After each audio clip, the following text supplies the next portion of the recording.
Well, hello there, motherfuckers, and it is time for a positive video. Ding! Too much negativity saying Raw sucks, pay-per-views suck, wrestlers suck. Let's talk about wrestlers that are good. You know, um, got some good talent on the roster. It may not be being used to the best of its ability, but you still got some good wrestlers on the fucking roster. So let me give you my top 10 favorite wrestlers at the moment. These are not, the best wrestlers. It's not really an official list. It's just a list for fun. Um, you know, don't take this too seriously, the rankings and everything like that. This is like an unofficial list, but anyway, gonna start off at number 10 and then count down. At number 10, it's Kalisto.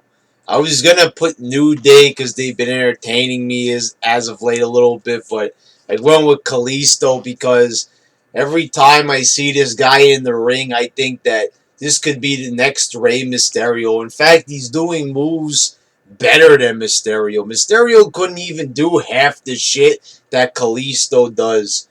I think that this guy should be taken out of the tag team with Sin Cara and probably put into singles competition and basically book him like Mysterio.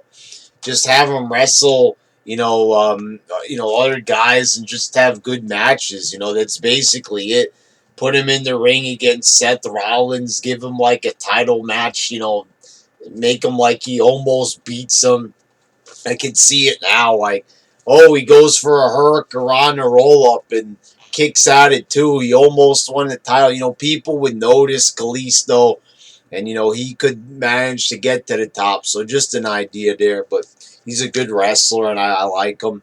At number 9, Dean Ambrose, not that motherfucker Roman Reigns that he's with right now, but Ambrose he's got personality. I don't like the way they book him. The lunatic fringe gimmick could be so much more, but they don't want to utilize it enough. But he's a good wrestler, a good personality. He has good facial expressions. So Dean Ambrose, and he's had good matches. He has, but they're not really memorable because WWE hasn't really made us remember them. They don't remind us of these matches. They don't talk them up enough. So, unless we watch them again, we're not going to really remember, like their classic matches. It's a shame. They should really try to get into Ambrose's matches more, but it's that motherfucker Michael Cole fucking it up, of course, but anyway, number 8, the Dudley Boys. I know they just came back, but they're already exciting me. The Dudleys already coming back, and just their big, their personality, and and just the whole look and everything, and just them being there and their legendary status. I'd go ahead and say that they're legends competing in those TLC matches. They're the best tag team that they got right now. So it was a good smart move to put the Dudleys back on the roster. At number 7, the Wyatts. This is including Bray Wyatt and Luke Harper. I was gonna list them separately, but I decided not, because it would pretty much sound the same. Bray Wyatt has fallen so far. I mean, the guy doesn't even really have any credibility left, but Luke Harper and Bray Wyatt and now Braun are together. But I don't know too much about Braun, so I will say that you know, the Wyatts are still a good, still good wrestlers. Still have good personalities and still have a good look to them. It's just that they're not booking the Wyatts in any situation where we're gonna care. This is just a lame ass feud with Dean Ambrose and Roman Reigns. It's not going anywhere. It's not progressing. It's just it's a snail's pace. It's just them fighting each other. One week it's Roman versus Luke Harper, then it's Ambrose versus Luke Harper, and now it's, Braun versus Ambrose, and it's just going on and on and on and on and on and on and on. It just keeps going on and on. It's the same fucking 4, now 5 guys wrestling over and goddamn over again. Enough is enough already. I want to see something new.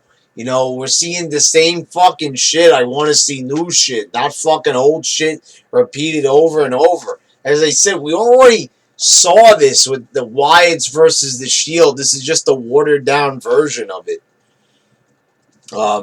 At number 6, I've got Neville. Neville is an athletic, fucking marvel. He's great in the ring, but they're doing fucking nothing with him. Feuds with Stardust are not going to get him noticed. The guy was at SummerSlam. He was moving 1,000 miles an hour trying to make the match at least watchable, with, for some reason, booking Steve Amell in there and Barrett, who hadn't even won a match. And what is even Stardust even doing there? You had a fucking Neville going up against Rollins and other guys, and great matches, and that's how they treated him at SummerSlam. Just put him with a fucking B-list actor. But the guy is, he does all his fucking moves without botching all those high-flying moves. You gotta respect a guy like that. He's a great athlete, and they don't do enough. Like most of these guys on the list already, they don't do enough with this great talent that they got. At number 5, it's Sasha Banks. Sasha Banks, she might be a woman, but she's fucking amazing in the ring, and I'm still reeling from that Bayley match that she had. What a fucking great match that was. And Sasha Banks, not only does she have wrestling ability, but she shows more personality. She doesn't even have to talk, just her coming to the ring with the sunglasses and shit. Sasha Banks shows more personality through her body language and just her overall look. When she first came into WWE, she looked fucking plain as shit. They spruced her up a bit. I don't know, a little bit of makeup, redoing her hair, and it worked wonders for her. Now she's like, that's some of the best personality out of anybody. Then at number 4, I got Cesaro. Cesaro, still, a great wrestler. He hasn't won anything in months, but the guy moves super fucking quick in the ring. The European uppercuts from every direction. He's doing high-flying fucking moves better than most fucking cruiserweights. He has superhuman strength. I mean, he's like the template for the perfect superstar. He's like 6'6", 250, 60 pounds or whatever. And, I don't understand why they're not doing more with a guy like this. Why is he not in the main events? At number 3, it's Kevin Owens. I feel like Kevin Owens kind of dropped down a little bit from, being in the spotlight when Cena beat him, but we all knew that was going to happen. But it's, Owens is still great on the mic, great in the ring. He has the look. He has the fucking trifecta. You can't go wrong with a guy like that. Then at number 2, it's Brock Lesnar. Brock Lesnar gets a lot of flack in the YWC for whatever fucking reason, and I don't understand why. I mean, they're butthurt because he's there fucking part-time, or I don't fucking know, but Brock Lesnar is still an awesome fucking wrestler. The guy, was there fucking years ago, creating great matches. He's having great matches now. He doesn't know how to talk, a single bit, but you have Paul Heyman cutting the promos for him. Brock Lesnar is, he's one of the greatest of all time. Now there's a guy that, I guess in a couple of years he will be considered the legend. In the 2 years that he was there, only 2 years from 2002 to 2004, and he did more with that time span than most people did in a lifetime. And it's not because WWE gave him a lot. all at once. They did, but because he was delivering. He was having great matches, and he was wrestling better than guys that have already been there for 6, 7 years. That's why Brock Lesnar got all that success, because the guy put effort into his matches. He put effort into everything he did. Um, and he got rewarded for it. I mean, that's how it should be in fucking WWE. You work hard and you get your just dues. That's what should happen, but it doesn't most of the time. As you can see with most people on this list. At number one, Seth Rollins. Now, Seth Rollins' title reign has been disappointing. I haven't been crazy about it. But Rollins is an amazing wrestler. He's an amazing athlete. When was the last time we had a world champion that could do a fucking Phoenix splash?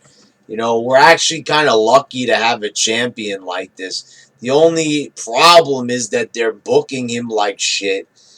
They've been booking him a little bit better lately against Sting. That's a smart booking decision. Seth Rollins and Sting is a very interesting match.